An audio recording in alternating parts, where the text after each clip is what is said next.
Hello viewers, நாம் இன்றைக்கி என்ன பார்க்க போகிறோம்னா 4ஆம் வகுப்பு அறிவியல் 3ஆம் பருவம் அலகு 3 நாம் சுவாசிக்கும் காற்று அந்த பாடத்தில் உள்ள புக் பேக் கொஸ்டின் தான் பார்க்க போகிறோம். வாங்க பார்க்கலாம்.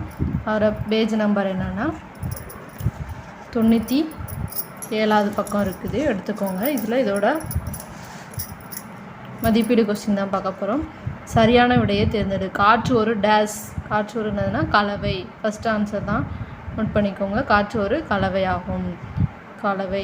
காற்றில் ஆக்சிஜன் டேஸ் சதவீதம் உள்ளது. 21% உள்ளது. ஃபஸ்ட் ஆன்சர் நோட் பண்ணிக்கோங்க. சில தாவரங்களின் வேர் முடிச்சுகளில் டேஸ் உள்ளது. நைட்ரஜன் உள்ளது. இதோட ஆன்சர் என்னது? நைட்ரஜன். காற்று மாசுபாட்டிற்கு முக்கிய காரணம் என்னது? டேஸ் புகையாகும். நான் யார்? செகண்ட் என்ன பார்க்க போகிறோம்னா நான் யார். இதில் வந்து ஆன்சர் கொடுத்துருக்குறாங்க. கீழே உள்ள கொஸ்டினுக்கு தகுந்தவாறு அதோட ஆன்சர் எடுத்து எழுதணும். நான் வாயுக்களின் கலவை வந்து என்னது? வாயுக்களின் கலவை என்னதுன்னா காற்று. காற்று தான் வாயுக்களோட கலந்துருக்கும். ஸோ அதோட ஆன்சர் வந்து காற்று. வாயுக்களின் கலவைக்கு ஆன்சர் வந்து காற்று. நான் உங்களுக்கு ஆக்சிஜனை தருகிறேன். நான் உங்களுக்கு ஆக்சிஜனை தர. இதில் வந்து என்னதுன்னா மரம் தான் நம்மளுக்கு ஆக்சிஜனை தருகிறது. ஸோ இதோட ஆன்சர் மரம். நெக்ஸ்ட்டு, நான் எரிவதற்கு உதவி செய்பவன் அல்ல. இதுக்கு ஆன்சர் வந்து carbon di oxide. Carbon di oxide வந்து இப்போ எரிப்பாங்கள்ல, அதுக்கு வந்து கார்பன் டை ஆக்சைடு வந்து உதவி செய்யாது. அதனால தான் அதோட இது கார்பன் டை ஆக்சைடு. என் மீது சவாரி செய்வதன் மூலம் காற்று மாசுபாட்டை குறைக்கலாம். என்னென்னா மிதிவண்டி. மிதிவண்டி மிதிச்சா சைக்கிள் போகலாம், அதில் வந்து காற்று மாசுபாட்டை குறைக்கலாம். ஸோ இதோட ஆன்சர் மிதிவண்டி. நோட் பண்ணிக்கோங்க. காற்று, மரம், கார்பன் டை ஆக்சைடு, மிதிவண்டி. நெக்ஸ்ட்டு, சரியா தவறா என எழுதுக. தாவரங்களின் வளர்ச்சிக்கு நைட்ரஜன் தேவையா? தாவரங்களோட வளர்ச்சிக்கு நைட்ரஜன் தேவையா? ஆமாம். ஸோ அதனோட ஆன்சர் சரி. காற்றில் ஆக்சிஜன் வாயு மட்டுமே உள்ளது. இல்லை, ஆக்சிஜன் வாயு மட்டும் இல்லை, இன்னொரு இருக்குது. தவறு. ஸோ இதோட ஆன்சர் தவறு. பொருட்களை எரிக்க ஆர்கன் வாயு பயன்படுகிறது. இல்லை. ஸோ இதோட ஆன்சர் தவறு. கார்பனேற்றப்பட்ட குளிர்பானங்கள் உடல்நலத்திற்கு தீங்கானவை. சரி. இதோட ஆன்சர் சரி. நெக்ஸ்ட் என்னென்னா பொறுத்துக. நைட்ரஜனை என்னது? நைட்ரஜனோட பர்சன்டேஜ் வந்து 78% நைட்ரஜன் இருக்கணும். So answer 78%. பலூன்னா காற்று. பலூன்னாலே அதில் என்ன காற்று தான் அடைப்போம். ஸோ காற்று. நெக்ஸ்ட்டு புகை. புகைன்னா என்னதுன்னு? காற்று மாசுபடும். புகை வந்தாலே நமக்கு மாசுபடுமா? அதான் காற்று மாசுபடும். நுரையீரல் புற்றுநோய்னா புகை மற்றும் மூடுபனி. அதாவது புகை வர்றது மூடுபனினால நுரையீரல் புற்றுநோய் வரும். ஸோ ஆன்சர் வந்து நோட் பண்ணிக்கோங்க. பொறுத்துக்கோட ஆன்சர் 3, 4, 1, 2. நெக்ஸ்ட்டு, கோடிட்ட இடங்களை நிரப்புக. காற்று என்பது பல டேஸ் கலவையாகும். காற்று என்பது என்னது? நிறையா வாயுக்களின் கலவையாகும். ஸோ ஒரு ஆன்சர் வாயுக்கள். காற்றில் டேஸ் % அளவு கார்பன் டை ஆக்சைடு உள்ளது. 0.03% வந்து கார்பன் டை ஆக்சைடு உள்ளது. நெக்ஸ்ட்டு, 3வது கொஸ்டின் எதுனா, நாம் டேஸ் வாயுவை உள்ளிழுக்கிறோம். நம்ம எந்த வாயுவை உள்ளிழுக்கிறோம்னா ஆக்சிஜன். ஆன்சர் வந்து ஆக்சிஜன். டேஸ் வாயு தீ அணைப்பான்களில் பயன்படுகிறது. கார்பன் டை ஆக்சைடு தான் தீ அணைப்பான்களில் பயன்படுத்தப்படுகிறது.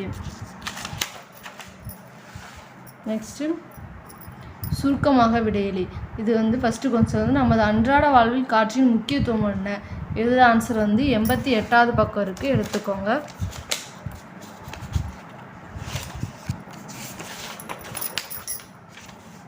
எண்பத்தி 8வது பக்கத்தில் அன்றாட வாழ்வில் காற்றின் முக்கியத்துவம்னு இருக்கா, அதில் ஒரு 5 பாயிண்ட் இருக்குது. இதுதான் இதோட ஆன்சர். நோட் பண்ணிக்கோங்க. இந்த 5 பாயிண்ட்டுமே எடுத்து எழுதணும். ஸோ இதோட ஆன்சர் வந்து இதுதான். நெக்ஸ்ட்டு கொஸ்டின் என்னது? காற்றின் கூறுகள் யாவைன்னு இருக்கா, அது வந்து 90வது பக்கத்தில் இருக்குது. நெக்ஸ்ட்டு 90வது பேஜ் எடுத்துக்கோங்க. 90வது பேஜில் இந்த இருக்கு பாருங்க. காற்றின் உட்கூறுகளும் அவற்றின் அளவும் இருக்கா. இதில் வந்து அட்டவணை மாதிரி ஒரு சர்க்கிள் இருக்குது. அந்த சர்க்கிளை சுற்றி இருக்குதா, இதுதான் இதோட ஆன்சர். அதோட கார்பன் டை ஆக்சைடு, அதோட பர்சன்டேஜ், இந்த இதெல்லாம் எழுதி அதோட பர்சன்டேஜ் எழுதும். இதோட செகண்டோட ஆன்சர் நோட் பண்ணிக்கோங்க. நெக்ஸ்ட்டு கொஸ்டின் என்னதுன்னா, காற்று மாசுபடுவதால் ஏற்படும் விளைவுகள் யாவை? இதோட ஆன்சர் வந்து 94வது பக்கம் இருக்குது, எடுத்துக்கோங்க. 94வது பக்கத்தில் இங்கே பாருங்கள். காற்று மாசுபடுவதால் ஏற்படும் விளைவுகள்னு ஹெட்டிங் இருக்குது. அதுக்கு கீழே இந்த சைடில் உள்ளது மட்டும் எழுதணும். புவி வெப்பமயமாதல், பனிப்புகை உருவாக்கம், அமிலமலை உருவாக்கம், ஒரு எரோசால் உருவாக்கம், ஓசோன் குறைதல். இதுதான் இதோட ஆன்சர். நோட் பண்ணிக்கோங்க. நெக்ஸ்ட்டு கொஸ்டின் வந்து, 95வது பக்கத்தில் காற்றின் முக்கியத்துவம் என்ன? இதோட ஆன்சர் வந்து 95வது பக்கத்தில் வந்து 95வது பேஜில் இந்த இருக்கு பாருங்க. காற்றின் கூறுகள் யாவைன்னு இருக்கா, அதில் ஒரு 5 பாயிண்ட் இருக்குது. இதான் இதோட ஆன்சர். அதோட பர்சன்டேஜ், இதோட பர்சன்டேஜ் எழுதும். இதோட செகண்டோட ஆன்சர் நோட் பண்ணிக்கோங்க. நெக்ஸ்ட்டு கொஸ்டின் வந்து, காற்று மாசுபடுவதால் ஏற்படும் விளைவுகள்னு ஹெட்டிங் இருக்குது. அதுக்கு கீழே இந்த சைடில் உள்ளது மட்டும் எழுதணும். புவி வெப்பமயமாதல், பனிப்புகை உருவாக்கம், ஆக்சிஜனின் பயன்கள் யாவின்னு இருக்குது. ஆக்சிஜனின் பயன்கள் இதோட ஆன்சர் வந்து 92வது பக்கம் இருக்குது, எடுத்துக்கோங்க. 92வது பக்கத்தில் மேலே ஆக்சிஜனின் பயன்கள்னு ஒரு 4 பாயிண்ட் கொடுத்துருப்பாங்க. இந்த 4 பாயிண்ட்டும் எழுதிக்கலாம். 4ல் ஏதாவது 3 பாயிண்ட்டு நம்ம எழுதிக்கலாம். ஸோ இதோட ஆன்சர் 4வது கொஸ்டினோட ஆன்சர் இது. நெக்ஸ்ட் என்னன்னா விரிவான விடையளி. காற்று மாசுபாட்டை குறைக்கும் வழிமுறைகள் யாவை? 96வது பக்கத்தில் இருக்குது. இது வந்து இதாக இருக்க பாருங்க. 96வது பக்கத்தில் காற்று மாசுபாட்டை குறைக்கும் வழிமுறைகள்னு போட்டு அதுக்கு கீழே ஒரு 4 பாயிண்ட் இருக்குது. இதெல்லாம் எழுதணும். இதுதான் ஃபஸ்ட்டு கொஸ்டினோட ஆன்சர். நெக்ஸ்ட் என்னன்னா காற்று மாசுபடுவதால் ஏற்படும் நோய்கள் யாவை? இது வந்து 95வது பக்கத்தில் இருக்குது. 95வது பக்கத்தில் காற்று மாசுபாட்டினால் மனிதர்களுக்கு ஏற்படும் விளைவுகள்னு போட்டு 4 இது இருக்குது. இதுதான் இதோட ஆன்சர். நெக்ஸ்ட்டு கார்பன் டை ஆக்சைடின் பயன்கள் எழுதுகன்னு இருக்குது. அது வந்து 92வது பக்கத்தில் இருக்குது. 92வது பக்கத்தில் கார்பன் டை ஆக்சைடின் பயன்கள்னு போட்டு ஒரு 4 பாயிண்ட் இருக்குது. இதெல்லாம் எழுதிக்கணும். இதோட ஆன்சர் படிக்கணும். தேங்க்யூ. நெக்ஸ்ட்டு மீட் பண்ணுவோம்.